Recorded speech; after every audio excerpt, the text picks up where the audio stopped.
Hello, everyone who has joined us live, and for those who will be watching maybe a bit later. I'm so happy to be here. My name is Vance Goodman, and I am part of the Generation Plus committee that puts on Rainbow Inspiration. We are here today, joined with Susan Wilson, and so excited to learn a little bit about her life and about her work and what she's passionate about. Rainbow Inspiration is sponsored or put on by Generation Plus, Blue Ridge Pride, and AARP. And we're thankful to those sponsors and those folks that work alongside us to make these events happen. Rainbow Inspiration is a time to hear from local leaders in Western North Carolina, people who've been here for some time, share their reflections, their stories, and their history. So we are so happy to have Susan here with us today. Well, thank you. We're just going to dive right in, if that's okay. Good. All right. I want you to tell us a little bit about yourself, first of all. Where did you grow up? And when did you come to Asheville? What brought you to Asheville? Okay. I grew up, I spent a few years in Buffalo when I was really young, but I consider Atlanta the place that I really spent most of my growing up years. I came to Asheville, to the Asheville area in 1991 with my partner, Judy, and her 8-year-old son. And we wound up moving to the area because her father, who lived in Black Mountain, was basically the only one who supported our relationship. But after we got here, we needed to study for the North Carolina bar because we're both attorneys. We met in law school. And as a matter of fact, we were the law school scandal the last year in law school. And so we spent most of our first year studying for the North Carolina bar. We both passed it. And then we both began practicing, I believe, June, July. Can you tell us a little bit more about how you and Judy got together and what that was like, and while you were in law school? I was engaged to be married, and she was married. Her marriage was not going well, and she already knew that she was going to be separating from her husband. My engagement was not necessarily going well because I had already figured out that the man that I was about to marry, we'd be married for about 5 years. We'd have maybe 3 children, and then we'd get a divorce, and it would be very acrimonious, and it would not be a good, rest of the 21 plus years that you were planning your divorce before you got married. Yeah. Yes. And that was not a good sign. So I broke off my engagement, and she separated from her husband, and the two of us got together. Initially, because we were commiserating with each other over the loss of our relationships. And the more we were together, the more we realized that we had fallen in love with each other.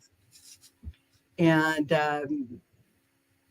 it was sort of an interesting time because there were people I knew in law school who were gay or lesbian, who were very closeted.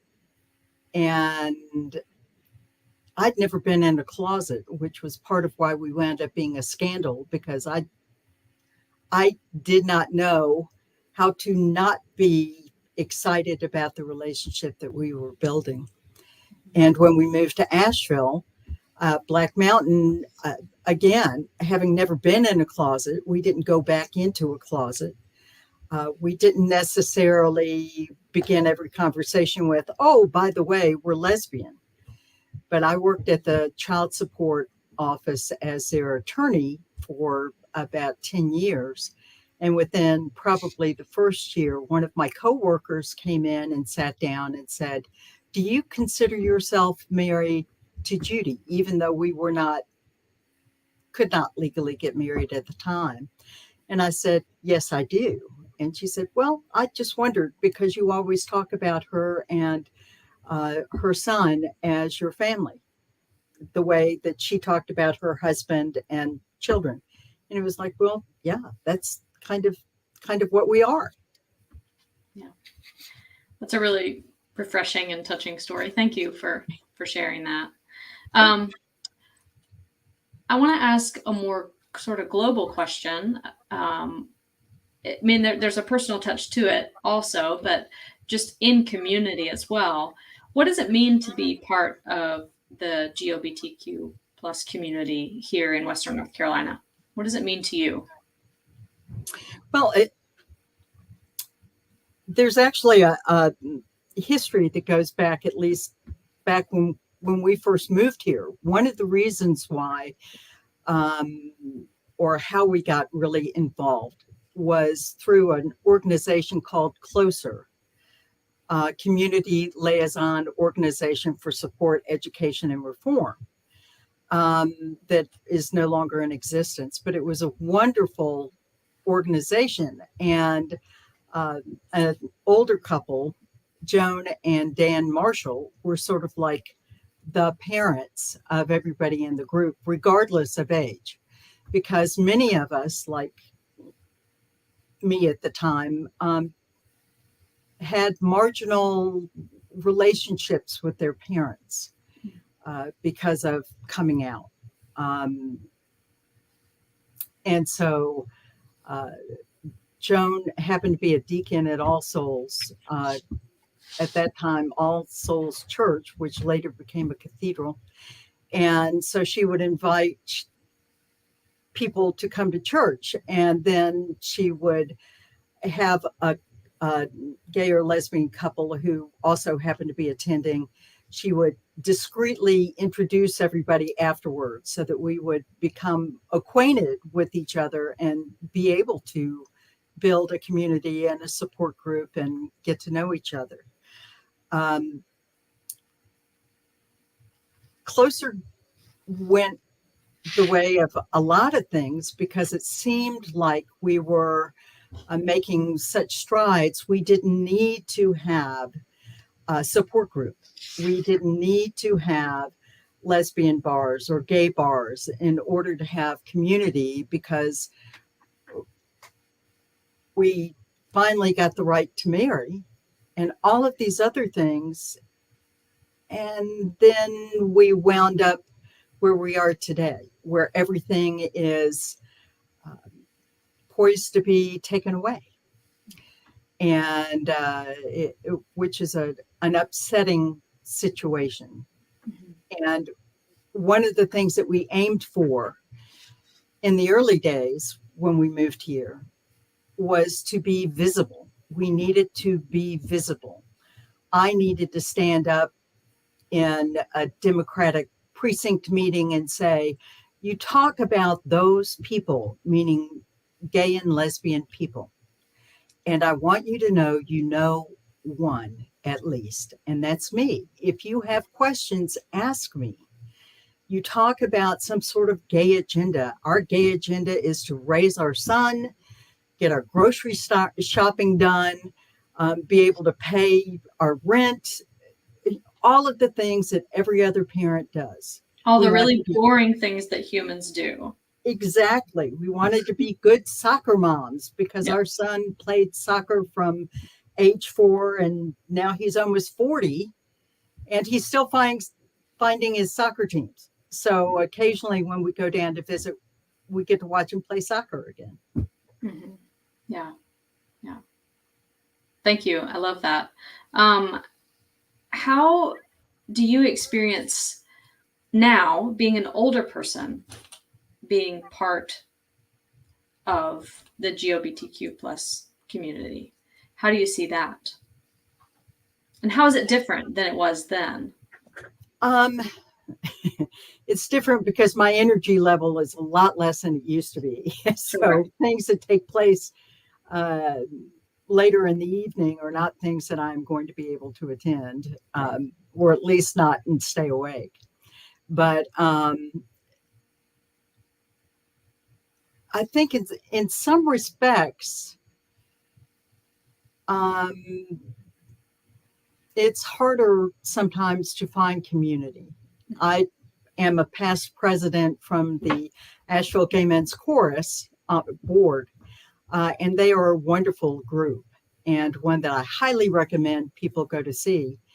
But that was one way of staying in community and touching base with others in the community. Because many of the places that we used to go to meet or groups that we belonged to either are no longer in existence or we've sort of transitioned out of them, if that makes any sense, because we have gotten older and a number of the things that we used to do when we were younger, we just don't do anymore. Right. And then throw, the COVID-19 pandemic in there. Oh, it makes community even more difficult.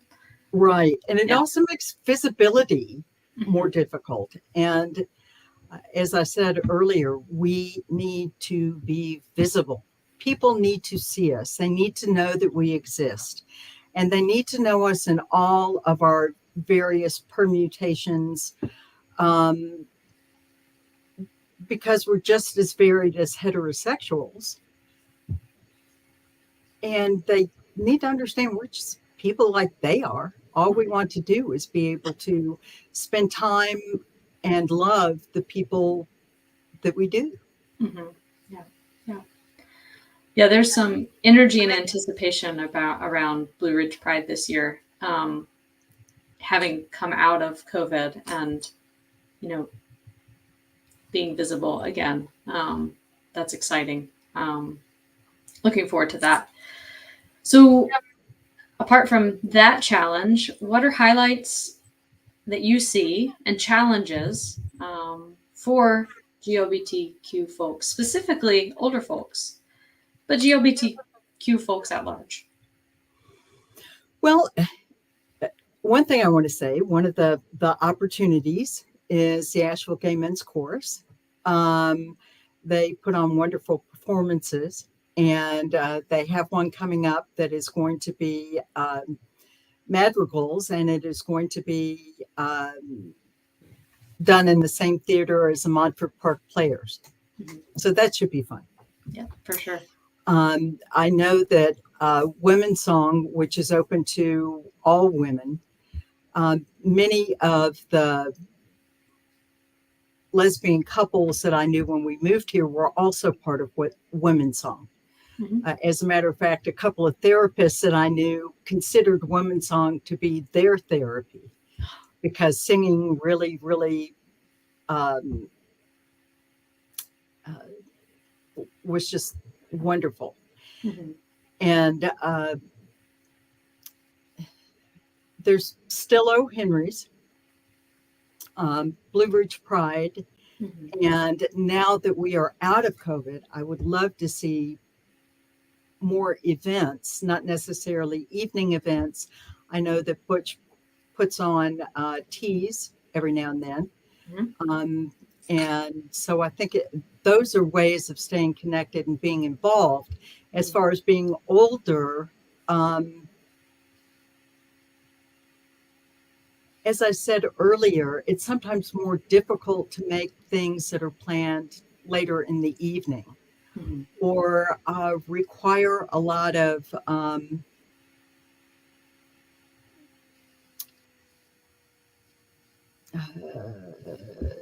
I don't want to say energy, but as much as we go hiking, we're not going to be able to keep up with a 20 or 30 or even 40-year-old. And so it's going to be interesting. There was a group called OLE, Older Lesbian Elders. I don't remember what all of it stood for, but I don't know if it's still going. I mean, Hmm. that could be a COVID casualty. Right, right. I think there were several COVID casualties. That yeah. Um, what are Uh, some of the overarching challenges you see for the GLBTQ community? You mentioned it earlier. Just Visibility, needing to yeah, be out yeah. there, Hmm. needing to find ways to connect, Hmm. whether you're old or young. I mean, some of the ways I've connected most have been through Campaign for Southern Equality events, Hmm. uh, protests, or marches, um, or celebrations. Hmm. And so those are the things that I think we need more of in community, For and sure. more of, so that in many respects part of the visibility for older LGBTQ plus people is for younger people to see those of us who have been in the same relationship for decades, Hmm. um, that it can be done, Right. uh, that we are still healthy, happy, productive people, that they don't need to be afraid, or if they are afraid, they have people who are more than willing to talk to them and spend time with them. Yeah, I love that idea of like almost mentorship in terms of being visible to younger folks. It may not be direct mentorship, or it may not be called that, but it feels like that. And I like Yeah. that idea. Yeah, yeah. And also, as I said, when I first came out, my parents were not happy. And it was an uncomfortable, highly uncomfortable situation. Unfortunately, we lost my father shortly after all of that, or within a few years, and then my mother shortly after that. But before each of them passed away, they had let me know that they had grown to love my wife, Judy, and to accept and our relationship, Mhm. and to consider her to be one of their children, like Mhm. they do my brother-in-law, my sister-in-law. Wow. So the rifts that are there can be healed. Hmm. You just sometimes have to give it time. Yeah, yeah. Thank you for saying that. Because I think that's something that a lot of folks in the GLBTQ community go through and experience, not just from family, but from you know colleagues and anybody Right. else. So yeah, Right. yeah, it does take some time. Um, I want to switch gears just a little bit, make sure Sure. that I ask about your current work, because all that we've talked about is what you did before, which is be an attorney. And I want to ask about that transition from being an attorney and why you chose to move away from that, and how you landed at Council on Aging. And then I want to hear a little bit about what you do at Council on Aging. Sure. I was a child support attorney, as I mentioned, and left that after 10 years. Um, uh, my wife and I were probably the first out attorneys. We certainly were not the first LGBT attorneys here in town, but we were probably some of the first out LGBT attorneys. And which was sort of interesting because not all the judges were happy with us. But I got out of child support and opened a domestic practice, and also did a lot of guardian ad litem work for children and adults, and essentially got burned out. So I shut down my practice. I was a tech blogger for a while. And then the Affordable Care Act was passed. And in 2013, the Council on Aging was looking for staff who would be navigators for the Affordable Care Act, and help people enroll and look at the insurance options and all of that. Because we are a nonprofit, we are unbiased and we don't try to push anyone anywhere. We can show people all of their choices. And I've been doing that since 2013 and have enjoyed it. Unlike when I practiced law, where everybody always seemed to be upset and not happy and trauma, drama, almost all the time. There is very little of that. And people, for the most part, are happy. They're happy to see me. They're thankful that I've helped them. And it's a great feeling, actually. Thank you so much. And so what I do is I help people make it through healthcare.gov marketplace and help them look at their insurance options. Because I don't sell insurance, I'm not limited by what I'm licensed to sell. And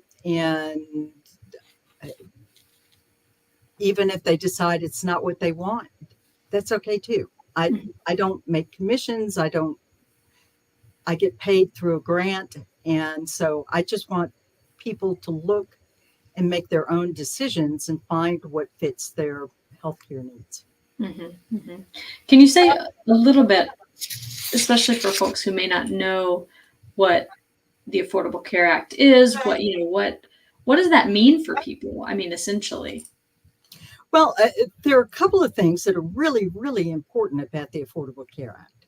First of all, pre-existing conditions are always covered on the insurance that you get. And you cannot be charged more because you have a pre-existing condition than someone else in your age range. That's the first thing. The second thing is there is a limit to your out-of-pocket costs. Prior to the Affordable Care Act, many insurances were like 80-20, 70-30, meaning that the insurance company picked up 80% or 70% of the cost and you were left to pay the rest after a deductible. Well, if you had $1 million illness or heart attack or whatever, even if they picked up 80% or 70% of that, that still leaves you with a huge amount. And the amount of medical bankruptcies and people who lost everything because of health issue was phenomenal. And with insurance through the marketplace, you are limited in what you will spend in a year. That doesn't mean that it's not a high amount, but it does mean that any payment plan that you go to set up is going to be a lot easier to manage than if you're trying to figure out where you're going to find hundreds of thousands of dollars and having to take out your retirement, sell your house, your cars, all of that in order to pay off your medical debt. So, yeah. Well, thank you for what you do. I mean, it sounds like you're helping people access healthcare at a more reasonable cost when they wouldn't have it otherwise. Thank you for doing that. Yeah. That's what I'm hoping. Yeah. I have one final question. Sure. I would like to know, and I would love for you to share with our viewers about what gets you up in the morning. What are your sources of inspiration? Okay. Well, lately what's getting me up in the morning is we have a new puppy who has decided that when she wakes up, everybody else is going to wake up, and she makes sure by giving us morning kisses or nips, because she is still a puppy. Inspiration. There are a number of people who have gone before that I get inspiration from. Many of the suffragettes, Eleanor Roosevelt, my